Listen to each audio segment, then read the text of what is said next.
Luba and the Wren, Ukrainian folk tale as told by Patricia Polacco. Once there was a poor farmer and his wife. They lived with their only child, Luba, in a humble dacha in a clearing on the edge of a deep forest. Their house was crowded and small. The roof leaked, the fences needed mending, the fields, although lovingly tended, were meager and bare. They had little comfort, but their daughter Luba was full of joy and free from care, as all children should be. One day, as Luba was looking for mushrooms deep in the forest, she heard a small, pitiful cry coming from the tree above her. There she saw the most beautiful, delicate little wren caught in a fowler's net. She took pity on this little creature and climbed the tree to free it. It took wing and sang a glorious song. Then it fluttered down from the sky and landed on a branch next to her. To Luba's astonishment, the little bird spoke. "My dear, how can I ever repay you for saving my life?" it asked. When Luba found her voice, she replied, "I would have done the same for any creature, little one." "For your kindness," the bird said, "I shall grant you any wish that you may ask of me, for I am enchanted." "But I am content. I have no wish," Luba said, as she shyly laughed. "If ever you want for anything, come to the forest and call me," the bird said. Luba ran all the way home and burst into the house and told her mother and father about the enchanted wren. "Foolish girl," her mother groaned. "Why didn't you ask the wren for a bigger house?" "You know how hard life is for us. We are so poor," her father said. "Couldn't you go back and ask?" her mother said wearily. Go back to the forest and ask the wren for a bigger house on fertile land," they both pleaded. Luba did as they asked and went to the edge of the forest. Little wren, please come to me," she sang out. "Dear one," the wren chirped as she landed on a tree branch above Luba. "What is it you wish?" "It is not mine," Luba said shyly. "It is my parents' wish that brings me back to you." "What then do they want?" the wren asked cheerfully. "A bigger house. They would like to have more room and also to have land that is rich and fertile so they don't have to work so hard to grow things." "Go then, dear one," the wren said, "for it is already done." Sure enough, as Luba got to the clearing where her small dacha had been, there stood a grand farmhouse indeed. Her parents greeted her. Their clothes were new and not patched. Their land was lush and fertile. The orchards were full of trees heavy with ripe fruit. Luba's heart sang. She knew that her parents would be happy and content. But, alas, within weeks, they were pacing the floor. "We've been thinking," they said as they paced. We would like to have a bigger house with more fields and workers to help us farm." "But I have already asked the wren for this wonderful farm. How can I ask her for more?" said Luba. "You saved her life," said father sternly. "She owes this wish to you." "Now, go and ask that wren for a manor house with acres and acres of land," her mother ordered. Luba went to the edge of the forest. She was reluctant to call the little wren, but the wren came as soon as she heard Luba's voice. "Dear one, what is it now?" the wren asked.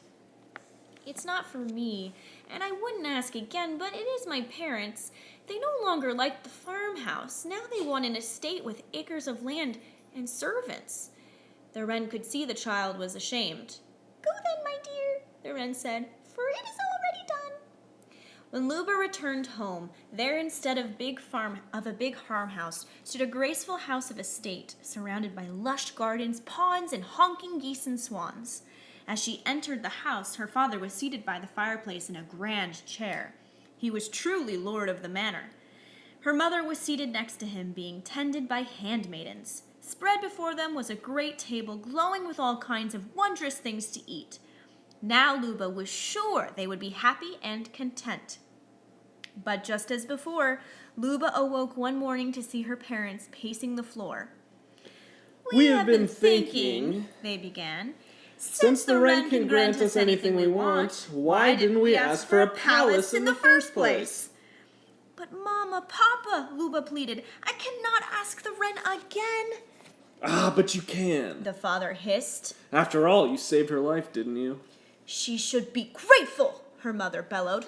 Go Go now, now, they ordered. And not not only do we want a palace, but we wish to be rulers of all the Ukraine. Luba walked slowly to the edge of the forest. Her heart was heavy. The sky was gray and dark. The forest looked bleak and unfriendly. Luba called for the wren. The wren came. "What is it they wish now?" the wren asked sternly. "Now they want to live in a palace and be rulers of all the Ukraine," Luba answered, barely able to speak. "Go then, my child," the wren said. "It is already done." When Luba arrived home, she stood in the courtyard of a majestic palace. Everywhere she looked, there were uniformed servants and guards. When she entered the palace, there were her parents, surrounded by chancellors and vice-chancellors and noblemen from all the counties and estates in the Ukraine. "I hope that this makes them happy at last," Luba thought. And they were, for a time. But then one morning, Luba awoke to find her parents standing near her bed. "We have been thinking," they said. "Being rulers of the Ukraine is not what we thought it would be. Go to the wren and ask her to make us the Tsar and Tsarina of all of the Russias." "This I cannot do," Luba cried. "You must," they said. "After all, we are the rulers of the Ukraine, and you must not disobey." When Luba got to the forest, the wren was waiting for her. The sky was full of billowing clouds, gray and stormy. Lightning crackled at their edges. "Now what do they want?" the wren asked impatiently. "They want to be the Tsar and Tsarina of all the Russias," Luba answered as she sobbed. "Go then, it is already done," the wren sighed. As Luba approached the clearing, she saw the onion domes of the Tsars gleaming in the sun. Then she saw her parents, the Tsar and Tsarina of all the Russias, drive up in a golden coach festooned with riches and splendor that she had never imagined in her life. Surely, she thought to herself, this will finally make them happy and content. This time it seemed that at long last they finally were. Then one day, Luba found them facing the great hall. As Luba approached them, they said, "Ah, Luba! We were thinking, now that we are Tsar and Tsarina of all the Russias, we see absolutely no reason why we cannot be Emperor and Empress of the entire world." Luba could not speak. Go to the wren and make this so. We command you, they growled. Luba hardly recognized her parents anymore, but she did as they asked. When she entered the forest this day, the sky was blacker than black. The trees twisted harshly. Storm clouds rolled angrily in the sky. The wind seemed to push against her every step. The wren was waiting for her. "What now?" the wren snapped. Luba did not speak for the longest time, but finally she found the words. "They wish to be emperor and empress of all the world." "Go then," the wren said. "It is already done." Luba stood in the majestic throne room. There, seated on the tallest thrones, were her parents, emperor and empress of the world. They didn't even speak to her. Leaders from all lands near and far were bowing at their feet. At long last, Luba thought, they are happy and content. Then one day, as all the times before, she saw her parents standing, looking out of the window of her room. "We have been thinking," they hissed. "We want more, much, much, much more. We want to be as gods." Luba was stunned. "No, Papa, Mama, do you hear what you're saying? This is sacrilege." "Silence!" they thundered. Go ask the wren." Luba went to the forest. Never had the journey taken so long. A fierce storm raged in the sky above her. The wind howled, the trees writhed and shook, but the wren was waiting. Luba could not find the words to ask this wish. She just stood and cried. "And now?" the wren asked almost sadly. "They want to be as gods," Luba choked through her tears. Lightning slashed the sky in half. The thunder cried out Luba's name. The ground pitched and buckled under her feet. "Go then, my child," the wren said softly. "It is already done." Luba walked sadly back to the clearing. Her steps were heavy, her heart ached. But as she reached the clearing, she was astonished to see her little dacha, that dear little house just as it was before. The fences needed mending, the roof leaked, the fields were meager and bare. Then she saw her mama and papa sitting on the front porch. Her mother was mending torn clothing. Her father was carving a small piece of wood. "Here is our dear treasure now," her mother exclaimed.